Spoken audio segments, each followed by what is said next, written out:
বাংলাদেশে বঙ্গবন্ধুর পূজা চলছে, আইন জারি করে বঙ্গবন্ধুর পূজাকে বাধ্যতামূলক করা হয়েছে।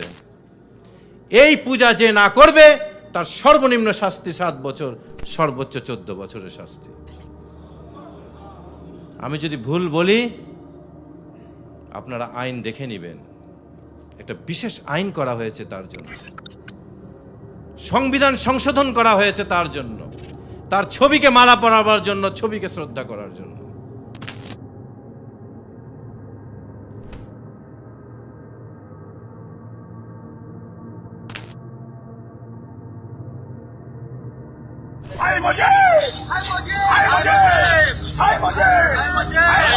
বঙ্গবন্ধুর জন্মশতবর্ষের ক্ষণগণনার মুহূর্ত ধরে রাখতে জাতীয় সংসদ ভবনের সামনে বসেছে কাউন্টডাউনের এই ঘড়ি। মুজিব বর্ষের নামে মুজিব পূজার শিরকি আয়োজন, সাবধান হে মুসলিম। ঐতিহাসিকরা সুস্পষ্টভাবে উল্লেখ করেছেন, এই বাংলায় নিশ্চিতভাবে মুসলমানদের আগমন ঘটেছিল খ্রিস্টীয় 8ম-9ম শতকে, এখন থেকে দীর্ঘ 1000 বছর পূর্বে। 600 হিজরি মোতাবেক খ্রিস্টীয় 1203 সনে মুসলিম সেনাপতি ইখতিয়ারউদ্দিন মোহাম্মদ বখতিয়ার খিলজি রহমাহুল্লার মাধ্যমে মুসলমানরা রাজনৈতিকভাবে প্রতিষ্ঠা লাভ করে এই বাংলায়। শিরক ও মূর্তি পূজার অন্ধকারে নিমজ্জিত এই বাংলা ধীরে ধীরে ঝলমল করে ওঠে তাওহীদের চোখ জোড়ানো আলোয়। আল্লাহর যে জমিন একসময় যন্ত্রণায় ছটফট করত ঢোল তবলা আর শিরকের জাহান্নামী মন্ত্রে, সেই জমিন শান্ত ও পরিতৃপ্ত হল তাওহীদি আজানের সুমধুর ধ্বনিতে।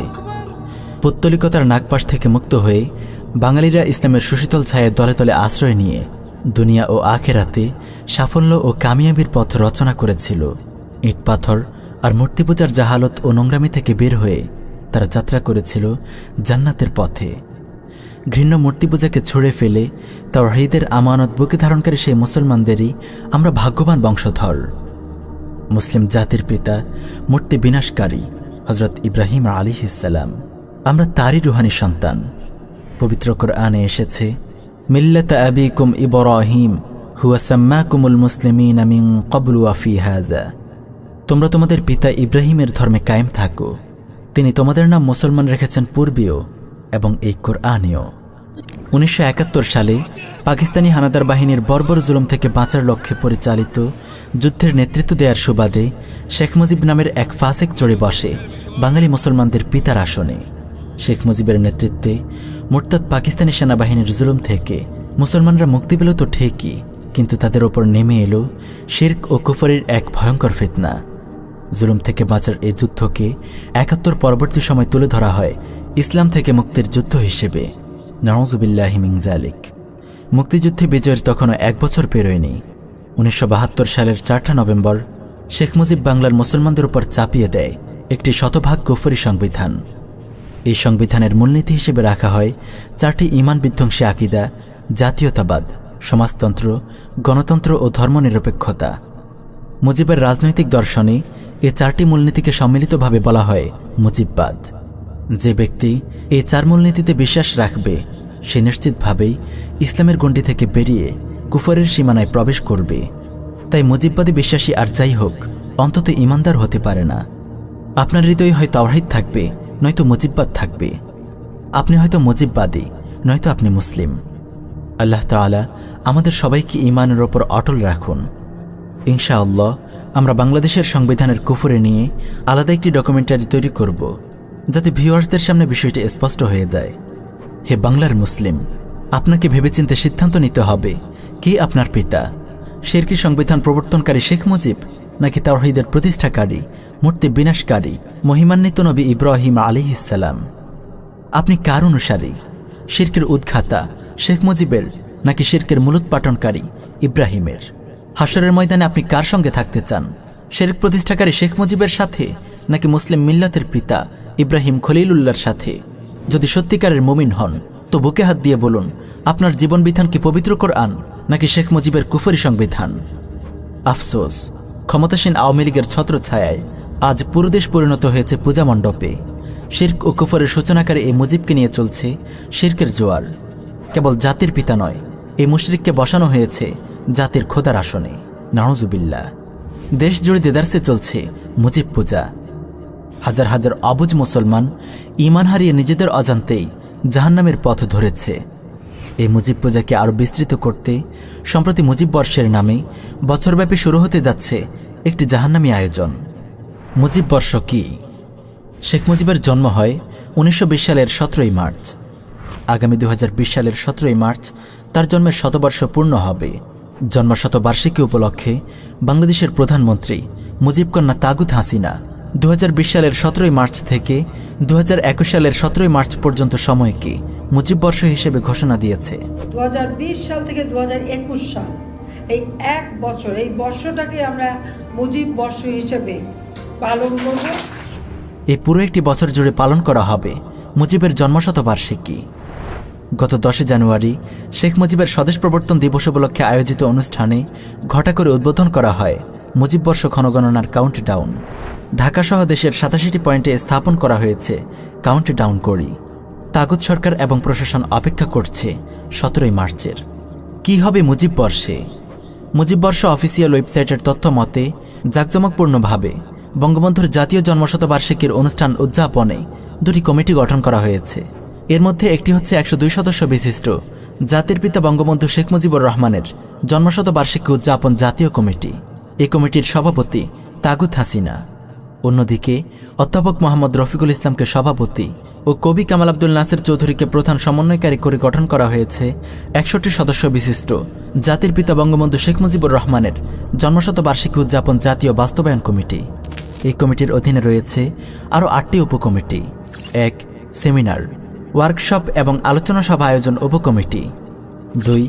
আন্তর্জাতিক কর্মসূচি ও যোগাযোগ উপকমিটি। 3. সাংস্কৃতিক অনুষ্ঠান ও প্রদর্শনী আয়োজন উপকমিটি। 4. প্রকাশনা ও সাহিত্য উপকমিটি। 5. আন্তর্জাতিক প্রকাশনা ও অনুবাদ উপকমিটি। 6. ক্রীড়া ও আন্তর্জাতিক টুর্নামেন্ট আয়োজন উপকমিটি।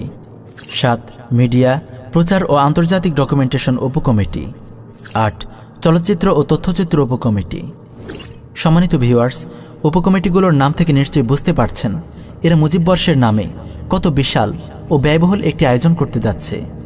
বিভিন্ন জাতীয় দৈনিকের ভাষায় ইতিমধ্যে প্রায় 294টি পরিকল্পনার তালিকা করেছে ওই কমিটি। বছরব্যাপী এই কর্মযজ্ঞে থাকছে নানান ধরনের আনন্দ আয়োজন, স্বল্পদৈর্ঘ্য চলচ্চিত্র, প্রামাণ্যচিত্রের পরিকল্পনা, বাংলা ও ইংরেজিতে বঙ্গবন্ধু শেখ মুজিব জন্মশতবার্ষিকী স্মারকগ্রন্থ প্রকাশ। আরেকটি দৈনিক প্রতিবেদন থেকে জানা যায় মুজিববর্ষে বিভিন্ন স্থানে শেখ মুজিবের মূর্তি স্থাপন, তার জীবন ও আদর্শ ভিত্তিক চিত্রকর্ম এবং আলোকচিত্র প্রদর্শনী সহ নানান ধরনের ক্রীড়া ও খেলাধুলার আয়োজন করা হবে। কালের কণ্ঠের প্রতিবেদনে জানা যায় নগর সজ্জা, কর্মশালা, সেমিনার ও সাংস্কৃতিক অনুষ্ঠান আয়োজনের জন্য নিয়োগ দেওয়া হবে একটি ইভেন্ট ম্যানেজমেন্ট ফার্ম। এতে সম্মতি দিয়েছে অর্থনৈতিক বিষয় সংক্রান্ত মন্ত্রিসভা কমিটি। জাতীয় বাস্তবায়ন কমিটির সরাসরি তত্ত্বাবধানে উদ্বোধনী ও সমাপনী অনুষ্ঠান আয়োজন, নগর সজ্জা এবং দেশে বিদেশে কর্মশালা, সেমিনার বা কনফারেন্স, সাংস্কৃতিক অনুষ্ঠান ও প্রদর্শনীর আয়োজন, স্মারকগ্রন্থ, কফি টেবিল, বইসহ বিভিন্ন প্রকাশনা, ভিডিও ডকুমেন্টারি এবং বিভিন্ন ধরনের স্মারক তৈরি করবে ইভেন্ট ম্যানেজমেন্ট ফার্ম। উদ্বোধনী ও সমাপনী অনুষ্ঠানে থাকবে বিশেষ আকর্ষণ। ঈমান বিধ্বংসী কর্মসূচি প্যাকেজ মুজিব বর্ষ। সম্মানিত ভিউয়ার্স, দাজ্জাল মিডিয়া মুজিব বর্ষের কুফরি ও শিরকি কর্মসূচিগুলোকে শব্দের মার প্যাচে যতই সুন্দর ও নিরীহ করে পেশ করুক না কেন, আদতে এগুলো ইসলাম, মুসলমান, এমনকি দেশের জন্য মারাত্মক হুমকি। অনেক কর্মসূচি এমন আছে যেগুলো একজন মুমিনকে ঈমানের গণ্ডি থেকে বের করে দেওয়ার জন্য যথেষ্ট। মুজিব বর্ষ উদযাপন মূলত শিরক, কুফর, শয়তানি, বেহায়াপনা ও নির্লজ্জতার একটি পূর্ণাঙ্গ প্যাকেজ। গত 10 জানুয়ারি মুজিব বর্ষ ক্ষণগণনার উদ্বোধনের মাধ্যমে শুরু হয়ে যায় উদযাপনের বিভিন্ন পর্ব। যদিও মূল পর্ব শুরু হবে 17ই মার্চ থেকে। সেদিন স্বদেশ প্রবর্তনকারী দৃশ্যটি ফুটিয়ে তোলার জন্য শেখ মুজিবের আলোকমূর্তি তৈরি করা হয়। উপস্থিত মুজিব পূজারীরা হিন্দুদের মতো সেই আলোকমূর্তিকে ফুল ছিটিয়ে তার প্রতি শ্রদ্ধা জ্ঞাপন করে। মুজিব বর্ষ শুরু হওয়ার আগে থেকেই শুরু হয়ে যায় শিরকের কাণ্ড কারখানা। ক্ষণগণনার জন্য কোটি কোটি টাকা ব্যয় করে দেশজুড়ে স্থাপন করা হয় অসংখ্য কাউন্টডাউন ঘড়ি। শুধু দেশে নয়, বিদেশেও শুরু হয়েছে ক্ষণগণনার নামে অপচয়ের এই মহোৎসব। Kolkata, Brussels, Tokyo, Canberra, Islamabad, Karachi, Colombo, Seoul, Cairo, ও হ্যানয় শহরেও চলছে ক্ষণগণনা। সাধারণ জনগণের কষ্টার্জিত অর্থের কি যথেচ্ছ অপব্যয়। শেখ মুজিবকে জাতির পিতা বলা হলেও তাগুত হাসিনা সরকার তাকে জাতির খোদায় পরিণত করেছে। দেশের সকল সরকারি প্রতিষ্ঠানে শেখ মুজিবের ছবি ঝুলানো বাধ্যতামূলক করে দিয়েছে তাগুত সরকার। এটি ইসলামী শরিয়ার বিরুদ্ধে সুস্পষ্ট বিদ্রোহ। কিন্তু মুজিব পূজারীদের কাছে মুজিবের আদর্শই বড়, রাসূলুল্লাহ সাল্লাল্লাহু আলাইহি ওয়াসাল্লামের শরীয়ত নয়। নাউযুবিল্লাহ। শেখ মুজিবের ছবি বিকৃতকারীদের বিরুদ্ধে তাৎক্ষণিকভাবে আইনি ব্যবস্থা নেওয়া হয়, কিন্তু কোনো কুলাঙ্গার যখন প্রিয় নবী হযরত মুহাম্মদ সাল্লাল্লাহু আলাইহি ওয়াসাল্লামকে নিয়ে ব্যঙ্গ করে, তখন তাগুত সরকার তাদেরকে পাহারা দেয়। নবী অবমাননাকারীদের বিচারের দাবিতে আন্দোলনকারীদেরকে গুলি করে হত্যা করে। ছবির পর আসা যাক মূর্তির কথায়। পুরো দেশে বিভিন্ন জেলা উপজেলা এমনকি থানা পর্যায়েও মুজিব পূজারীরা তার মূর্তি বসিয়ে পুরো দেশকে পূজা মণ্ডপে পরিণত করেছে। প্রতি মাসে কোথাও না কোথাও মূর্তি নির্মিত হচ্ছে। রাস্তার মোড়ে, পার্কে, মিলনায়তনে যেখানেই চোখ পড়ে দেখা যায় শেখ মুজিবের নিকৃষ্ট মূর্তি। মুজিব বর্ষ উপলক্ষে এই মূর্তি স্থাপন প্রক্রিয়াকে আরও বিস্তৃত করা হয়েছে। দেশে তো বটে, এখন বিদেশে থেকেও যাতে প্রবাসীরা মুজিব বর্ষে অনায়াসে মুজিব পূজা পালন করতে পারে তার জন্য ব্যবস্থা নেওয়া হচ্ছে। বিভিন্ন দেশে স্থাপন করা হচ্ছে মুজিব মূর্তি। ভারত, অস্ট্রেলিয়া, তুরস্ক, ব্রিটেন সহ পৃথিবীর বিভিন্ন দেশে ইতিমধ্যে মুজিব মূর্তি স্থাপিত হয়েছে। এখন মুজিব পূজার পসরা এতই বেড়েছে যে সাধারণ মানুষও মূর্তি বানাতে শুরু করেছে। শুরু হয়েছে মুজিব মূর্তি ব্যবসা। আস্তাগফিরুল্লাহ। পৃথিবীতে যে নবীর আগমন ঘটেছে মূর্তি ধ্বংস করার জন্য, সে নবীর উম্মতদের এই কি করুণ দশা। রাসূলুল্লাহ সাল্লাল্লাহু আলাইহি ওয়াসাল্লাম মক্কা বিজয়ের পর সর্বপ্রথম কাবা শরীফ থেকে মূর্তি সরিয়েছিলেন। কোথায় বাংলার আলেম সমাজ? এই শিরকের বিরুদ্ধে ফতোয়া দেওয়ার মতো একজন হকপন্থী আলেমও কি বেঁচে নেই? একজন গায়রতওয়ালা আলেমও কি নেই যে আল্লাহর জমিনে শিরকের এই অনাচার দেখে গর্জে উঠবে? শিরক এমন এক গুনাহ যা আল্লাহ তাআলা ক্ষমা করেন না। চিরস্থায়ী জাহান্নামই হলো মুশরিকদের শেষ ঠিকানা। আল্লাহ তাআলা বলেন, ইন্নাল্লাহা লা ইয়াগফিরু আন ইউশরাকা বিহি ওয়া ইয়াগফিরু মা দুনা যালিকা লিমান ইয়াশা। আল্লাহ তাআলা তার সাথে শিরক করার গুনাহ কিছুতেই ক্ষমা করবেন না। এছাড়া অন্যান্য গুনাহ তিনি যাকে ইচ্ছা মাফ করে দেন। মালওয়ান হিন্দুরা যেমন পুজোর সময় তাদের মূর্তির পায়ে ফুলের অর্ঘ্য প্রদান করে, মুজিব পূজারীরাও একইভাবে মুজিবের ছবি ও মূর্তিতে ফুল দেয়। স্কুল কলেজে ছাত্রছাত্রীদেরকে মুজিবের ছবিতে পুজো দিতে বাধ্য করছে মানুষরূপী এই শুয়োরগুলো। কোথাও শিয়াদের মতো হাই মুজিব মাতম তুলছে মুজিব পূজারীরা। শুধু পূজা নয়, মুজিব মূর্তি ও ছবি ব্যবহার করে ভূমি দখল ও চাঁদাবাজির ঘটনাও ঘটেছে। বাধ্য হয়ে মুজিব পূজার পুরোহিতদের মুজিবের মূর্তি ও ছবি ব্যবহারের জন্য আইন পর্যন্ত করতে হয়েছে। মুজিব বর্ষে এই শিরক এতটাই ছড়িয়ে পড়তে যাচ্ছে যে ভাবতে গেলে শিউরে উঠতে হয়। আল্লাহ তাআলা আমাদেরকে হেফাজত করুন। মুজিব বর্ষ উপলক্ষে পুরো বছর জুড়ে তাগুত সরকার আর প্রশাসন মিলে সাংস্কৃতিক অনুষ্ঠান ও কনসার্টের নামে বইয়ে দেবে অশ্লীলতা, বেহায়াপনা আর নির্লজ্জতার বন্যা। যাত্রা ও লোকনাট্যের নামে একযোগে 64 জেলায় চলবে অশ্লীলতা ও বেহায়াপনার প্রদর্শনী। বেহায়া অর্ধ উলঙ্গ বেশ্যা নারীদের নর্তন কীর্তন আর অশ্লীল গানে কেঁপে উঠবে আল্লাহর জামিন। নির্মিত হবে শত শত অশ্লীল সিনেমা আর নাটক। ইতিমধ্যেই শুরু হয়ে গেছে মুজিব পূজারীদের এই শয়তানি কর্মকাণ্ড। মুজিব বর্ষ উপলক্ষে কক্সবাজারের লাবণী পয়েন্টে 2 দিনব্যাপী আয়োজিত হয়েছে বেশ্যা নর্তকীদের নৃত্যানুষ্ঠান। ঘন ঘন উদ্বোধন উপলক্ষে মৌলভীবাজার জেলা প্রশাসকের উদ্যোগেও আয়োজিত হয়েছে সাংস্কৃতিক অনুষ্ঠানের নোংরামি। দেশের বিভিন্ন জায়গায় বেহায়া নারীদের সেজেগুজে রাস্তায় র্যালি করার দৃশ্য চোখে পড়ছে। সাংস্কৃতিক অনুষ্ঠানের নামে বেশ্যা নর্তকীদের দিয়ে মুসলমানদের এই দেশে অশ্লীলতা ও বেহায়াপনা ছড়ানোর জন্য উপজেলা পর্যায়ে পর্যন্ত উদ্যোগ নেওয়া হয়েছে। প্রতিটি জেলায় সাংস্কৃতিক অনুষ্ঠানের জন্য দেয়া হবে 50,000 টাকা, আর প্রতি উপজেলায় দেয়া হবে 25,000 টাকা। এখনও মুজিব বর্ষ শুরু হয়নি, কিন্তু শুরু হয়ে গেছে মুজিব পূজারীদের জাহান্নামী কর্মকাণ্ড। এখনও যদি মুসলিমরা সতর্ক না হয় তবে পুরো দেশ পূজামণ্ডপে পরিণত হতে দেরি লাগবে না। মুজিব বর্ষ উদযাপনের আরও একটি গুরুত্বপূর্ণ কর্মসূচি হল জাতীয় ও আন্তর্জাতিক পর্যায়ে বিভিন্ন খেলাধুলা ও টুর্নামেন্টের আয়োজন। ইতিমধ্যে অনুষ্ঠিত হয়েছে বঙ্গবন্ধু বিপিএল-এর আসর। রিয়াদে মুজিব বর্ষ উপলক্ষে শুরু হয়েছে টি-20 ক্রিকেট টুর্নামেন্ট। ডাকসু মুজিব বর্ষ অভ্যন্তরীণ ক্রীড়া উৎসব শুরু হচ্ছে 22 ফেব্রুয়ারি। এসব তো মুজিব বর্ষ শুরু হওয়ার আগের খবর। মুজিব বর্ষে যুব ও ক্রীড়া মন্ত্রণালয় জাতীয় ও আন্তর্জাতিকভাবে আয়োজন করতে যাচ্ছে 97টি ইভেন্ট। যার সম্ভাব্য ব্যয় ধরা হয়েছে 176 কোটি 6 লাখ টাকা। ক্রীড়া ও খেলাধুলার নামে জনগণের সম্পদ অপচয়ের এই বেহুদা কার্যক্রমের মূল পর্ব শুরু হবে মুজিব বর্ষ শুরু হওয়ার পর। কোটি কোটি টাকা নষ্ট করা হবে দেশের গরিব জনসাধারণের। পুরো দেশ জুড়ে ছবি, ব্যানার, পোস্টার, ফেস্টুন, প্রদর্শনী, নগরসজ্জা, আলোকসজ্জার মতো ঘৃণ্য অপচয়ে এরা পানির মতো নষ্ট করবে জনগণের রক্তঘামে অর্জিত সম্পদ। এই শিরকি ও শয়তানি কর্মকাণ্ডের জন্য মন্ত্রিপরিষদ আবেদন করেছে 400 কোটি টাকার বিশাল অঙ্ক। ইতিমধ্যে 200 কোটি টাকার বাজেট হয়ে গেছে। অবৈধভাবে ব্যাংক লুট, শেয়ার বাজার চুরির পর এবার মুজিব পূজারীরা বৈধভাবে দেশের বাজেট লুট করছে। এই কোটি কোটি টাকার সরকারি বাজেটেও পোষাচ্ছে না এদের।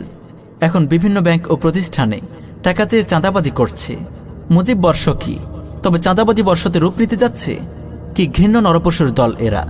অবৈধ করের বোঝায় এমনিতেই জনগণের নাভিশ্বাস উঠে গেছে। জনগণের রক্ত, মাংস, চামড়া চুষে খেয়েও কি এদের তৃপ্তি মেটে না?